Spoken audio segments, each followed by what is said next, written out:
गोपाल सहारा तेरा है, नंदलाल सहारा तेरा है। बोलिए कृष्ण कन्हैया लाल की जय। जय श्री राधे। स्वागत है आप सबका आज की मंगलमयी प्रश्नोत्तरी में। जिनका प्रश्न है वो अपने हाथ उठाएं।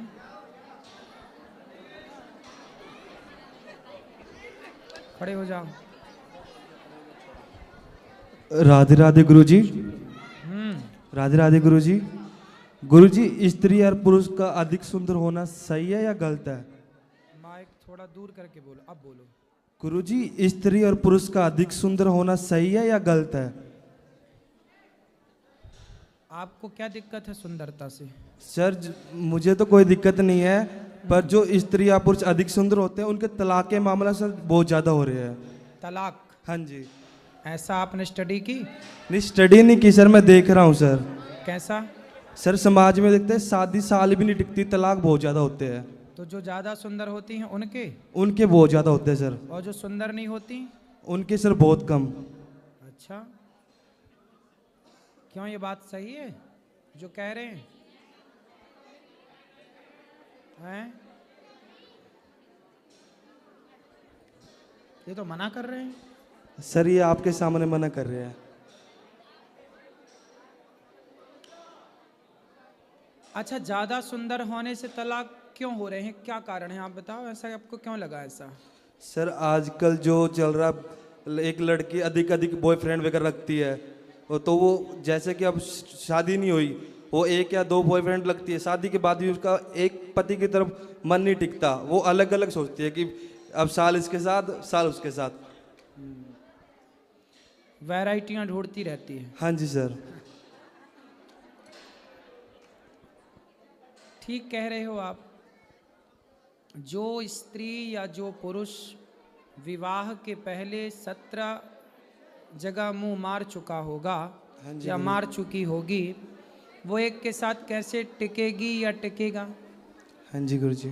तो जो 17 जगह पहले मुंह मार चुके हैं ऐसे लोगों का तलाक होता है। जी गुरुजी। लेकिन जो स्त्री पहले से चरित्रवान है, भले वो सुंदर है, या लड़का भला सुंदर है चरित्रवान है, हाँ जी गुरुजी, और वो चरित्रवान है, तो वो जिससे ब्याह करेगा चाहे उसकी पत्नी सुंदर हो या ना हो, उसका रिश्ता सदा चलेगा।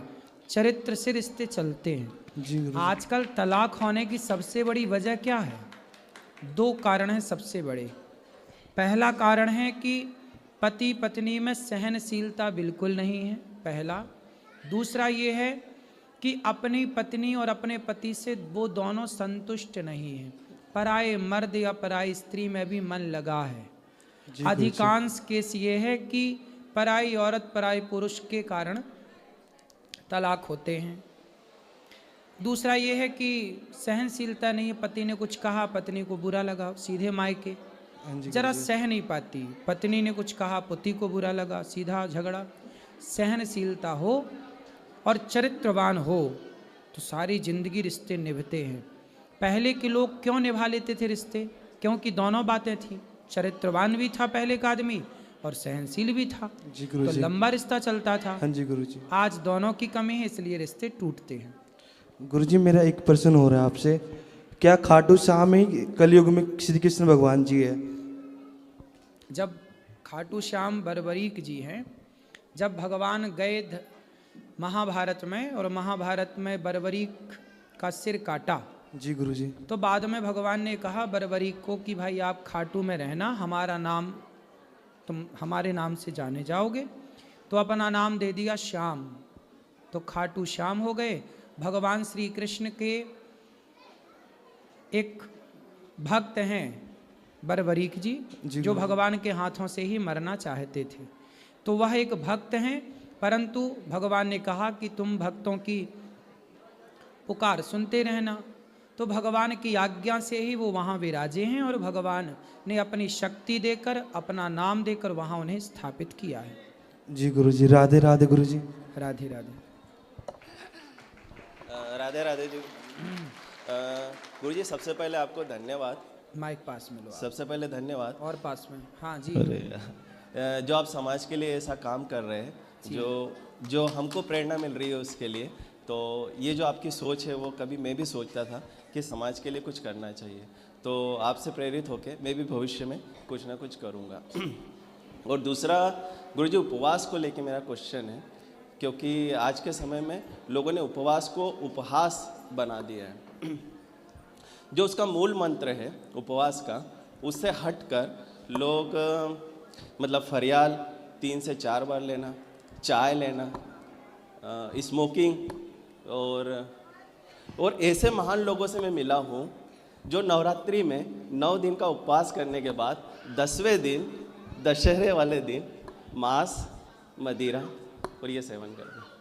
तो आप क्या एक्सप्लेन करेंगे कि क्या महत्व है और क्या विधि है? व्रत का मतलब होता है प्रतिज्ञा। माइक लिए रहो। जी जी। व्रत का मतलब होता है संकल्प।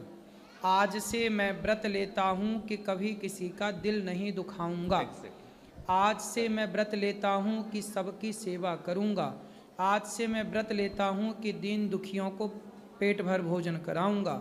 आज से मैं व्रत लेता हूँ कि किसी की आंखों में आंसू नहीं आने दूंगा। ये होते हैं व्रत।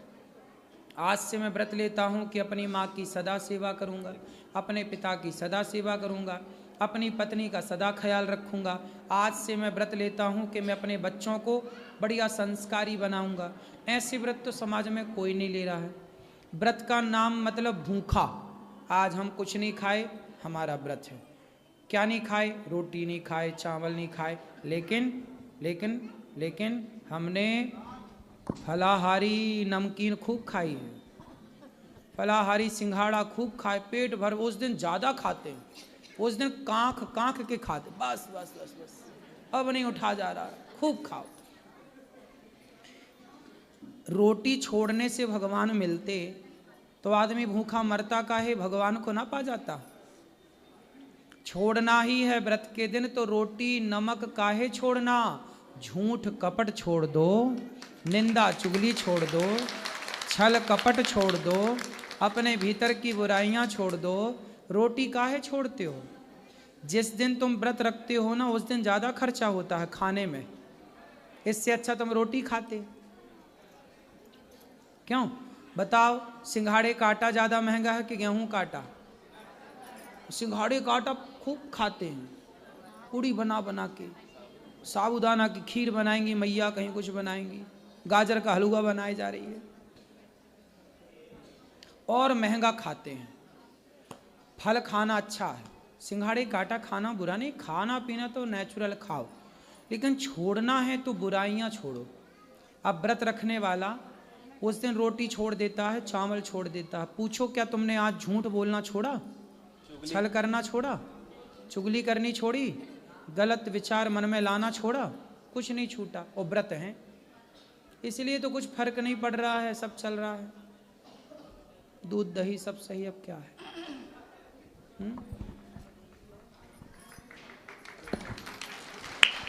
जय श्री नारायण गुरुजी। गुरुजी के श्री चरणों में दासी का कोटि कोटि प्रणाम। गुरुजी मेरा एक प्रश्न है कि जब कृष्ण भगवान जी द्वारिका गए तो वो यशोदा मैया और नंद बाबा को अपने साथ क्यों नहीं लेके गए? जब वो बूढ़े हुए तो उन्होंने अपने पास क्यों नहीं बुलाया? भगवान तो लेकर जाते, हाँ जी। पर वो गए ही नहीं। अच्छा, क्यों नहीं गए गुरुजी वो? क्योंकि गोपियां यहाँ थीं। हाँ जी। अब यशोदा का सहारा गोपियां थीं और गोपियों का सहारा यशोदा थी जी। अब जब दोनों एक दूसरे के सहयोगी थे, हाँ जी। तो यशोदा बोली कि मैं इन गोपियों, यदि मैं भी चली जाऊं तो ये तो सब मर जाएंगी। हाँ जी। इसलिए नंद बाबा और यशोदा नहीं गए, क्योंकि गोपियां यहाँ पर थीं। अच्छा जी। तो उन गोपियों की सुध बुध भूल बैठी थीं वो, हाँ जी। ये एक दूसरे का सहारा थी। अच्छा जी। इसलिए भगवान स्वयं 100 वर्षों के बाद आए। अच्छा। आए थे भगवान, हाँ जी। अपनी माँ से मिले, गोपियों से मिले। हाँ जी। और जब भगवान आए ना, हाँ जी। उसके बाद भगवान ने यशोदा को और गोपियों को द्वारिका नहीं, अपने धाम पहुंचा दिया था। आप लोग अब वहाँ सुरक्षित चलो। अच्छा। हम बची लीला पूरी करके आ रहे हैं। ठीक है गुरुजी। राधे राधे गुरुजी। जी जय श्रीमन्नारायण गुरुदेव जी। मेरे गुरुदेव के चरणों में दासी का अरबों खरबों बार प्रणाम। खुश रहिए। गुरुदेव जी, थोड़ा सा मेरे को जानना चाहती हूँ कि जो गोपी गीत है वो भागवत जी के अध्याय कौन से अध्याय में है? 10वें स्कंध के 31वें अध्याय में। अच्छा, 31वें अध्याय में गोपी गीत है। धन्यवाद गुरुजी। राधे राधे। राधे राधे गुरुजी। जी। आपका भागवत सुन के हम बहुत खुश हो जाते हैं। अच्छा। हाँ, और हमको बहुत अच्छा लगता है। हम 4-5 साल से सुन रहे हैं। अच्छा, हाँ, बताओ मेरी लायक कोई सेवा हो तो बताओ। आपके लायक कोई सेवा नहीं, पर मेरे मन में यही भाव था कि मैं पोथी पाठ करवाऊंगी, तो अभी हमको आ गया। हम तो हो गई पोथी पाठ? हाँ, चल रही है अभी। अच्छा लगा आप सबको? हाँ, सबको लेके आ गई और सब हो गया। आपको यहाँ अच्छा लगा? हाँ। इन 7 दिनों में कोई तकलीफ तो नहीं हुई? 6 दिनों में? और आप, मेरे को ये बहुत अच्छा लगता है कि आप माँ उनकी सेवा करते हैं। ये अच्छा लगता है मेरे को। जी। और गुरुजी, अपन कहीं उपास करते हो, धोखे से कुछ खा लिया तो फिर उपास करना का नहीं करना? नहीं नहीं, खा लो, क्या खाना है? नहीं, धोखे से कुछ खा लिया तो फिर उपास करना का नहीं करना? नहीं नहीं, करना है। धोखे से खाया, धोखे का कोई पाप नहीं है, जान के पाप है। राधे राधे।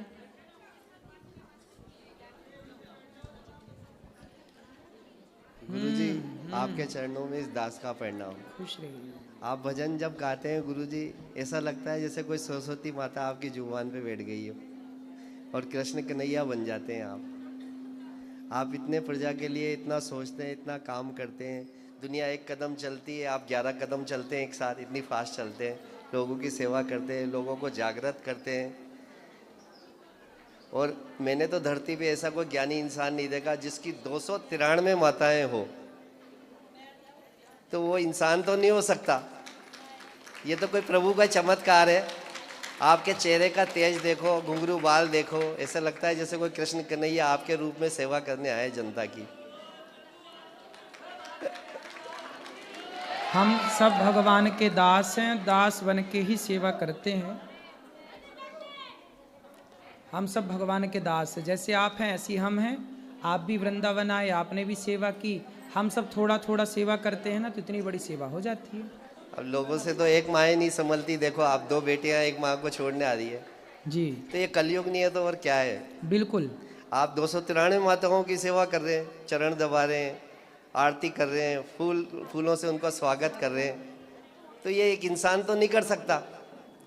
भगवान करा रहे हैं। भगवान ना स्वयं करते हैं और हमें और आपको निमित्त बना के कराते रहते हैं।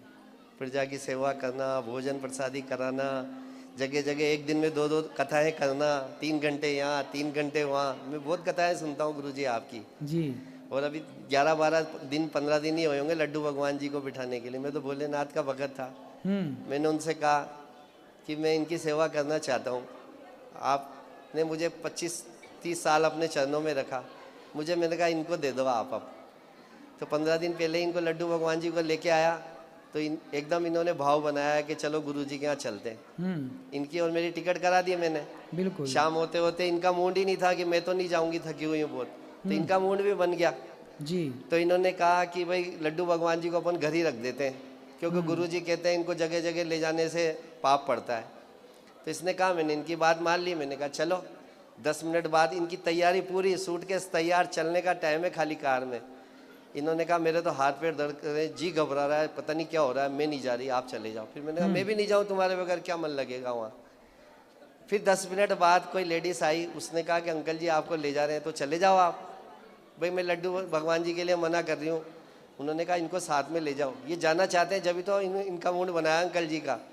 फिर मैंने इनसे कहा कि तुम लड्डू भगवान जी से कह दो कि हम आपको लेके जा रहे हैं। 10 मिनट बाद तो पूरा शरीर सही हो गया। और आधा घंटा है ट्रेन में और 20 किलोमीटर चलाना है। ट्रैफिक बहुत रहता है कोटा शहर में।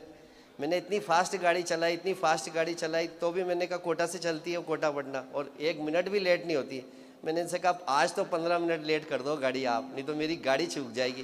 15 मिनट तक गाड़ी नहीं गई। यात्री कह रहे थे जिंदगी में पहली बार ये गाड़ी लेट हुई है। चलो, ये भगवान की कृपा है। ये 11 दिन में 15 दिन में मतलब मेरे हृदय में बस गया और मैं इनके हृदय में बस गया।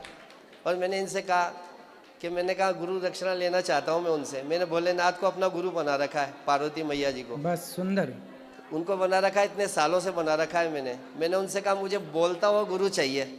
आपसे बड़ा गुरु तो धरती पे क्या पूरे विश्व में नहीं है। आप जो मुझे दे रहे हैं, खाना पीना सोना सब कुछ दे रहे हैं, कोई कमी नहीं दे रहे जीवन में, लेकिन मुझे बोलता हुआ गुरु चाहिए। मैंने भोलेनाथ से ये कहा, तो उन्होंने लड्डू भगवान जी से कहा कि तू इनको वहाँ ले जा। और मैंने गुरु दक्षिणा भी ली आपसे। आप खुश देखो रहिए, प्रसन्न रहिए। हाँ, आप जो सेवा करते हैं जनता की मतलब और प्रजा को इतना मतलब हिम्मत देते हैं आप लड़ने की, किसी भी उग्रवादी हो, कोई असामाजिक तत्व है, उनके लिए जनता को जागृत करते हो आप खूब। मैंने देखा है आपको जी। और ये हिंदू लोग फिर भी मतलब जागृत नहीं हो पाते। आप कोशिश पे कोशिश करते हो, कोशिश पे कोशिश करते हो, लेकिन एक दिन जरूर ये सारे हिंदू जागृत होंगे। जागेंगे। और अब जाग गया है, फिर भी सनातन जागा है। हिंदू और हिंदुओं को देखो, कोई भी मोमडन एक उंगली भी टच नहीं कर सकता आज के ज़माने में। हिंदू इतना जागृत हो चुका है। मतलब अगर जो कोई हिंदू किसी मुसलमान के हाथ से भी मरता है तो उसके मैं जानता हूँ कि उसके कर्म ही बुरे हैं। अकाल मृत्यु वो मरे जो काम करे चंडाल का, काल उसका क्या बिगाड़ेगा जो भक्त हो महाकाल का। सुंदर। जो पाप करेगा हिंदू, माँ बाप को सताएगा, बहन बेटियों को गलत निगाह से देखेगा, बहन बेटियों को सताएगा, दुष्कर्म करेगा, तो वो किसी न किसी मोमडन के हाथ से कटेगा। सही है, तो उसमें सही है। हिंदू झुकता नहीं है। हिंदू को झुकाने वाला तो पैदा ही नहीं हुआ। सही है। अंग्रेजों का राज ही चला गया, मुगलों का राज चला गया। उन्होंने सोचा था अंग्रेजों ने कभी हमारा राज चला जाएगा, मुगलों ने सोचा था हमारा राज चला जाएगा। आज अंग्रेज और मुगलों ने भी हथियार डाल दिया हिंदुस्तानियों के आगे। तो ये 10% 15% संख्या हिंदुस्तान में कुछ नहीं कर सकती हिंदुओं के। हिंदुओं की जनसंख्या और पावर इतना मजबूत कर दिया आपने कि अब हिंदू कभी थक नहीं सकता, न हार सकता है। बस ये है कि आपके साथ चलने के लिए हिंदुओं को थोड़ी मेहनत करनी पड़ेगी। आप 11 कदम चलते हो, हम 1 कदम चलते हैं। जिस दिन हम 4 कदम भी आपके साथ चल गए ना, तो इस देश का उद्धार हो जाएगा। आज देश में व्यापार नहीं है, देख लो आप जानते हो देश की व्यापार की स्थिति कितनी ज़्यादा खराब है कि नहीं? आपको भी पता है इतनी व्यापार की स्थिति खराब है। और व्यापार से ही बीवी बच्चे चलते हैं, आप जानते हो। व्यापार से ही धर्म कर्म होता है। आज जो धरती पे जितना भी पाप हो रहा है, कुदरत खेल खेल रही है, इसी वजह से खेल रही है कि धरती पे पाप बहुत हो रहा है। और पाप का कारण यह है कि लोगों को बिजनेस नहीं है। जब आदमी के पास पैसा खर्च करने के लिए नहीं होगा, बीवी बच्चों के लिए, पढ़ाई के लिए, गौ माता के लिए, धर्म के लिए, तो पाप की तरफ ही दौड़ेगा वो। सही है। और पाप बहुत अच्छा। पाप अपने पैर जमाता जा रहा है धीरे धीरे धीरे धीरे करके। इसमें देखो कुछ गलती तो मैं देश के प्रधानमंत्री सही कह रहे हैं, बढ़िया है, अच्छा है। भगवान करें कि सबका व्यापार अच्छा चले। देखो आज आप गौ सब माता सुखी कट रही रहें। है, गौ माता कट रही है, आप बार बार जागृत करते हो, तो कहीं ना कहीं प्रधानमंत्री की कमजोरी है। 2000 का नोट तो आप फट बंद कर देते हो, 1000 का नोट आप फट बंद कर देते हो, रात को सोते हो, सुबह नया कानून ले आते हो। ये सब करने के लिए आप बढ़िया हो, अपनी वाह कराने के लिए भी बढ़िया हो, सब कुछ हो। आप एक गौ माता के लिए नहीं कर सकते। आज प्रधानमंत्री अगर ये बात को घोषित कर दे कि कल से गौ माता राष्ट्रीय मानी जाएगी, तो क्या नहीं मानेगी देश की जनता? बिल्कुल बिल्कुल सही उनकी है। बात का विरोध करने वाला तो पैदा ही नहीं हुआ। और वो 1 कदम आगे बढ़ाते हैं तो फिर पीछे नहीं हटाते। सही है। आज हिंदुओं के लिए उन्होंने बहुत कुछ करा है। आज विदेश में देख लो आप, बड़े बड़े अंग्रेज लोग उनके पैर छू रहे, राष्ट्रपति, प्रधानमंत्री सब कुछ छू रहे। लेकिन एक इंसान में सारे गुण नहीं हो सकते।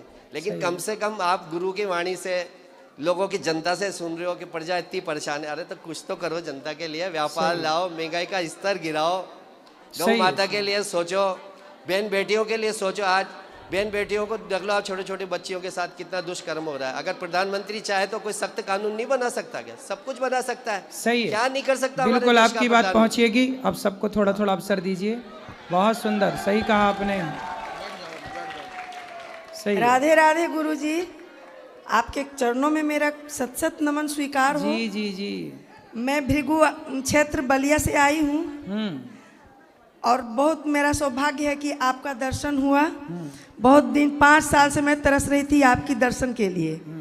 और गुरुजी मैं जब आपकी सेवा देखती हूँ तो मेरे दिल में भी ऐसा होता है कि मैं भी यहाँ रहकर इस सेवा में कुछ हाथ बटाऊं। और हम 2 हैं, हमारे 2 नहीं हैं जी। इतने दिन तक मेरे सास ससुर मेरे साथ थे तो मैं उनकी सेवा की और मैं भोलेनाथ से, मंदिर है मेरे बगल में, मैं भोलेनाथ से ही प्रार्थना करती हूँ कि हे भोलेनाथ, आपके जो प्रिय हैं उनके चरणों में मुझे शरण दे। चलो अच्छा है। और मैं मेरे लायक आपके कोई यहाँ, सेवा हो तो बताओ, प्रश्न क्या है? हम दोनों पति पत्नी आपके यहाँ सेवाधारी बनकर रहना चाहते हैं। ठीक है, तो दोनों पति पत्नी हैं, आप पति क्या करते हैं? कुछ नहीं करते हैं। कुछ नहीं करते? जी नहीं। काम धाम नहीं करते? जी नहीं। फिर घर का गुजारा कैसे होता? ठाकुर जी चलाते हैं। ठीक है, ठाकुर जी चलाते हैं। माध्यम क्या है? माध्यम तो कुछ नहीं है गुरुजी। अब उन्हीं के ऊपर चलता है, कैसे चलता है मुझे भी मालूम नहीं होता। चलो फिर भगवान ऐसी चलाएं, अच्छा है। ठीक है, ठीक है गुरुजी। चलो सबको मौका आपके दो। चरणों में खुश रहिए राधे राधे गुरुजी, जी। आपके चरणों में मेरा प्रणाम हो। जी। गुरुजी, आपसे मेरा कोई प्रश्न नहीं है, क्योंकि मेरे प्रश्न से पहले मुझे उत्तर मिल जाता है। मेरा अपने भाई बहनों से प्रश्न है कि ये आपसे ये ना पूछा करें कि मुझे संतान नहीं हो रही, प्रभु ने मुझे बेटा नहीं दिया। अगर नहीं दिया तो वो हमारी किस्मत है। ना तो गुरुजी कोई तांत्रिक हैं और ना ही गुरुजी कोई डॉक्टर हैं। अगर इन्होंने पूछना है तो सिर्फ इतना पूछे कि हमारा शरीर और हमारा मन इतना गंदा है, इतना गंदा है कि उसे साफ कैसे किया जाए, गुरु जी के चरणों में कैसे पहुंचा जाए और भगवत धाम तक हम कैसे पहुंच पाए। मेरे बहन भाइयों से मेरा इतना ही अनुरोध है गुरु जी। ठीक है, राधे राधे। खुश रहिए।